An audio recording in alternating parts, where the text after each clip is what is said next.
एक ऐसा जनरल जिसे लोग पागल कहते थे, जो अपने दुश्मनों के दिल में एक डर बन गया था, और उसके लीडरशिप ने हिटलर की फौज को नॉर्थ अफ्रीका और यूरोप पर घुटने टेकने पर मजबूर कर दिया।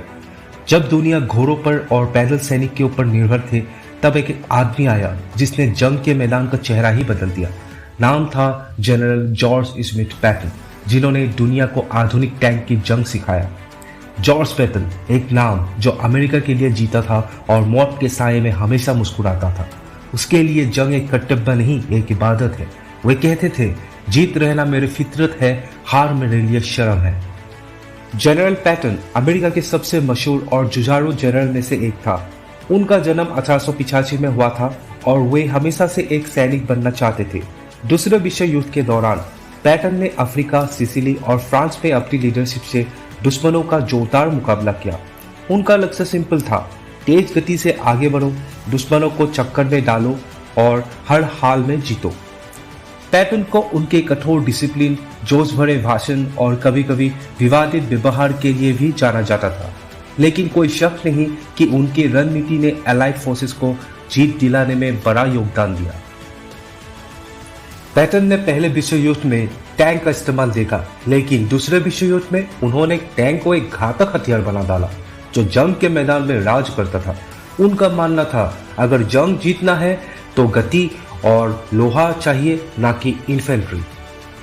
साल 1943 नॉर्थ अफ्रीका। पैटन ने हिटलर के जाबाज जनरल एरिन रोमेल को लीबिया के रेगिस्तान में चकनाचूर कर दिया। जंग में पैटन ने अपने टैंकों को एक तूफान की तरह दुश्मन पर चढ़ाया। न रात, न बर्फ, न गोली रोक पाया। उसके टैंक एक दिन में 100 किलोमीटर तक चलते थे। फिर आई इटली की जंग, जहां उसने हर पहाड़ पर अपना झंडा गाड़ा, और जब आया डी-डे, पैटन ने वो किया जो किसी ने भी सोचा ही नहीं था। 6 जून 1944 अमेरिका ने हिटलर की फौज को चकमा देने के लिए पैटन को जिम्मेदारी सौंपी, जहां उसने एक नकली सेना का गठन किया, जहां पर रेडियो सिग्नल्स, नकली टैंक्स और झूठी खबरें सब पैटन के नाम पर चल रहे थे। और हिटलर की फौज ने सोचा, जहां पर पैटन होगा वहीं पर असली अटैक होगा। इस तरकीब का असर यह हुआ कि जर्मनी ने नॉर्मंडी में कम सेना रखा और वहीं पर असली अटैक हुआ। पैटन ने लड़ाई में भाग तो बाद में लिया, लेकिन डी-डे का जीत उसके चाल के वजह से ही पॉसिबल हो पाया।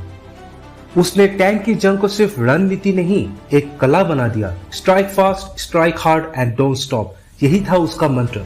अगर आप बात करें पैटन की तकनीकों के बारे में, उसने टैंक को अलग से नहीं, वायु, थल और आर्टिलरी के साथ जोड़ा, जो युद्ध के मैदान पर एक साथ हमला करने से दुश्मन का मनोबल आसानी से तोड़ देता था। हर मिशन पर उसने अचानक हमला करके पूरी आक्रामक तरीकों से हिटलर की सेना को यूरोप के कई देशों से खदेड़ा। उसका मानना था, जो रुक गया वो मर गया, और इसीलिए जंग के मैदान में उसके टैंक कभी नहीं रुकते थे। पैटन की बातों में आंख था। वो अपनी जवान से कहता था, खून बहाओगे तो जीत तुम्हारी, डर गए तो मौत तय है।